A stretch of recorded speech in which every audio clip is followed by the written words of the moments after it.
A long-awaited problem that usually happens with the so-called Black community, or much as so-called Black men that wants to rush to the aid of a Black woman, is that they usually overlook the wrongs that a Black woman will do, especially when it comes to certain franchises that willfully a lot of so-called Black men do have inherently a problem with, and they will try to tell themselves that, she needed to be defended by us. If this, that, and the third happened, this would have never been a problem. Or it gets to a point that Black men will sit up there and say that we should boycott these stores, as if the so-called Black woman did not make up her mind to already shop at those stores, namely for hair care products, and that she would become increasingly violent if she didn't get what she wanted.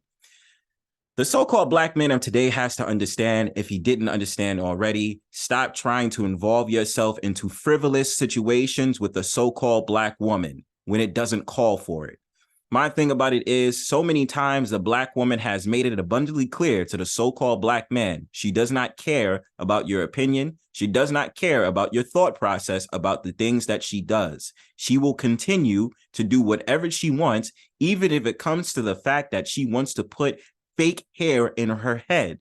Now, do you understand how remedial these conversations are, how remedial these topics are, especially when there's camera footage evidence proving the fact that the so-called Black woman wants to put herself in a situation where she wants to become increasingly violent towards a store owner who is not her own people. Now, with this being said, you'll probably ask me, Bronzebird, what are you talking about? I'm talking about this recent transaction that happened in a hair care store in London, in which a so-called Black woman decided to act violently towards the store owner. For what reason, I have no idea. But more than likely, a simple transaction that happened might have been a confusion or a mistake, or might have been a misunderstanding. But that the so-called Black woman had started to become very belligerent and actually more violent towards the store owner as the situation and as the conflict progressed. And my reason for saying this is, I think about so many times I've seen so-called Black men, have these like Black Panther Party folks, a lot of these so-called Black men who, is doing the right thing by sitting up there coming to the aid of the so-called Black woman. And I sit here and I think to myself, I look at the brothers and I say, why are you doing that? Especially, I've seen so many videos probably in the past several years where the Black man has came to the aid of the Black woman, and the Black woman has said, we don't care about you niggas. We don't care about you. Why are you here? You're a hotep, you're this, you're that, coming out with all these different names in order to bash the Black man for doing his rightful duties of protecting the Black woman. What would the Black man get it? And so I'm going to show you this evidence, this clip. Hopefully YouTube doesn't strike it down as some type of video that's invoking violence, because that's just not what this is. This is an educational video or a commentary in which we're going to be reviewing this clip together about the whole entire scene. So peep.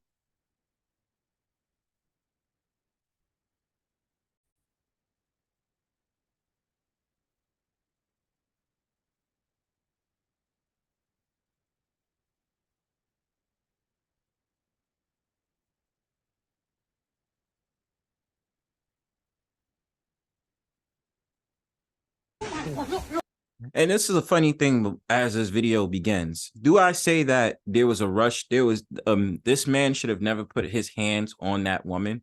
Yes, it could have been dealt in a certain way, but the way that she started up was already violent and very confrontational to begin. So the thing about it is, especially when it comes to a woman like this, it could have been a simple transaction where she could have just left the store if there was a lot of problems, where she could have just went right back out the store and decided to go to a different hair care store or beauty supply store to get the hair that she wanted in the products that she wanted to purchase. Look. I'm gonna call the police. I'm gonna call the police. Babe! Fucking look, thank you, record it. Record it, call the police. Call the police, thank you, call the police. Call the fucking police. Call the fucking police. Call the fucking police. Now, right here, you can see that she's being restrained by this man because of the violent tendencies she's having towards this whole entire situation, in which I'm not defending it. All I'm saying is this man is doing his duty of trying to restrain this woman because she's getting violent. Who knows if she could have sat there and used that issue to hit somebody else in a store based off of a misunderstanding about the things that's going on. This is what this is, babe. I will call the police. Babe, this man put his neck on me. This man just strangled me, brother. Just get off me. This man just strangled me. Get the fuck off me.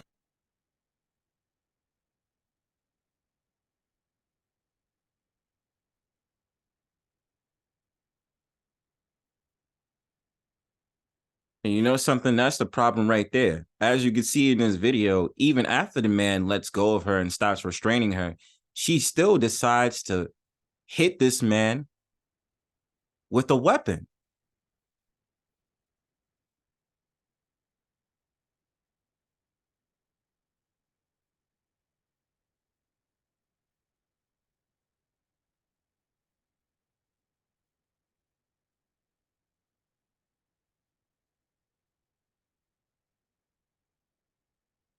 And the funny thing about it is, as you can view this video more, and now you start to see two brothers that's trying to come in and, aid the woman into, calming down from this situation, is you had the nerve of one woman or someone saying, let me call the police. But who was she calling the police for? Was she calling the police for the man, or was she calling the police for the woman in the store that was acting very belligerent? Who knows?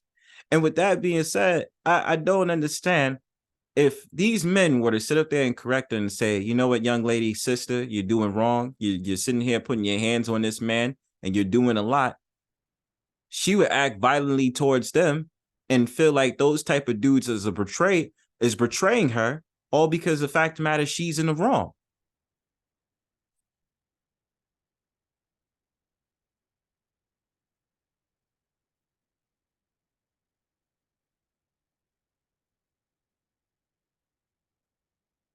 And with that being said, it's just been brought to my attention because I had seen certain people online that made a commentary of this, especially the lovely people who view from London.